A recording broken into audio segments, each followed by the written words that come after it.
Here is Sean Durzi. Rookie defenseman, Adrian Kempe over the line. Kopitar to Durzi. Oh, he wins it! Oh, what a setup for the game winner! What we want to talk about, that kid line because I mean they have just been absolutely incredible together now. They seem to bring a new life to the team. You think this is going to last? I don't know. I mean, it'll be interesting once players start getting healthy. But right now, I think you got to keep them together. I mean, the Kings have been looking for a third line to look toward in terms of bringing in some offensive production or any sort of momentum. Because when the Kings were fully healthy, you had that first line when Kopitar, Iafallo, and Kempe were rolling. You had the nice line. They were rolling too. And the third line was just kind of an abyss, really. There was really nothing coming from it. And now that we're starting to see Byfield, Kupari, and Vilardi play together and play really well together, I mean, it's just been incredible, really. We're really starting to see how Byfield can excel with some skill on his wing. And when you see Vilardi and Kupari make the plays you can in Byfield, it's just, man, the future, we mentioned it time and time again, the future looks just great for LA.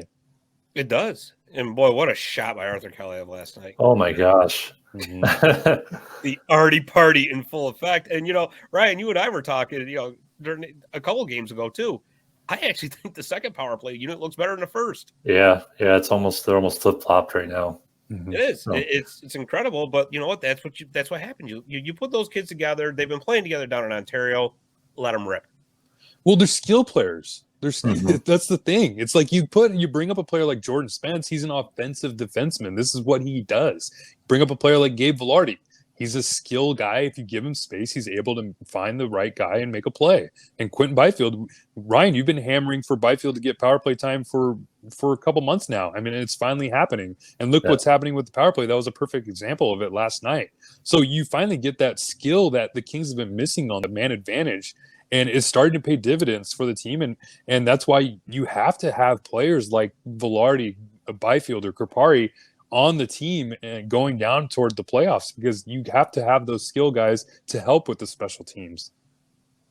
No doubt about it. And I'll tell you, it's I don't want to say it's a shame because the Kings are doing so well this year, but it's too bad that they couldn't have figured out a way to get those guys up to the NHL sooner to see this starting to develop. And again, now I don't know if this is a byproduct of maybe they did leave in the AHL for the right amount of time to get their feet under them, get their confidence, what have you. But man, could you imagine if we had this earlier in the season?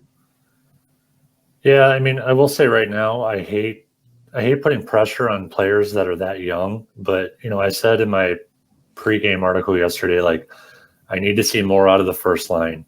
We got that last night. Yeah, I need to see more out of the third line. They're just kind of there right now. They look very good on the ice, but they're not hitting the score sheet.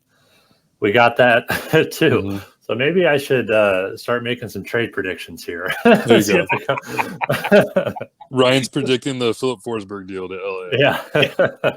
Yeah, but I think it's kind of hard to say because, I mean, of course, we never want to see injuries happen with any players. No. But maybe this is the benefit of the injuries because these kids are kind of just thrust into these positions where, I mean, they probably wouldn't have been, say everybody was fully healthy. You had Dustin Brown playing on the wing with Byfield and you had Athanasiou. But now that those players are injured, they kind of have to be forced into that position. So really, they're kind of just playing there's not a lot of pressure on them. I mean, you're there because there's no one else to fill right now. So there's really no pressure. They're not being brought up because, hey, we want to see if you've been able to develop your game in the AHL. No, you're brought up because we need you to play in the NHL because we have no other bodies.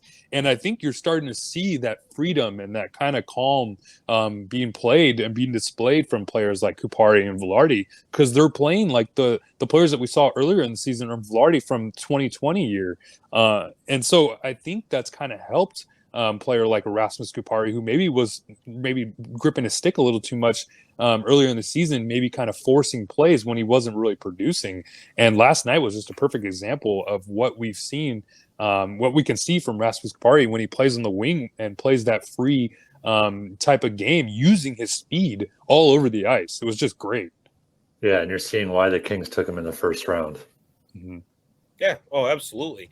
And as impressive as the forwards have been, we knew that they were that good, right? We knew that. Like I said, like I told you guys before, I am just beyond impressed with. I'm going to tell you honestly, I knew the Kings had decent depth on defense in the minors. I didn't think it was this good. Yeah, and it really is. And there's just more coming. That's the More thing. coming. Yeah. Most of it along the right side, but yes. It's kind of like you're playing a slot machine and you think you hit like 10 tokens and all of a sudden the whole machine empties at you, right? and maybe the Kings could just play with 10 defensemen in the next couple of years and field a lineup that way. Yeah, but I did like how they kind of set the kid line up to have Edler and Stetcher kind of backing them along the blue line. Like, okay, you guys go ahead, push the pace. We'll take care of the defensive zone back here. Mm-hmm. Yeah. Yeah, and it's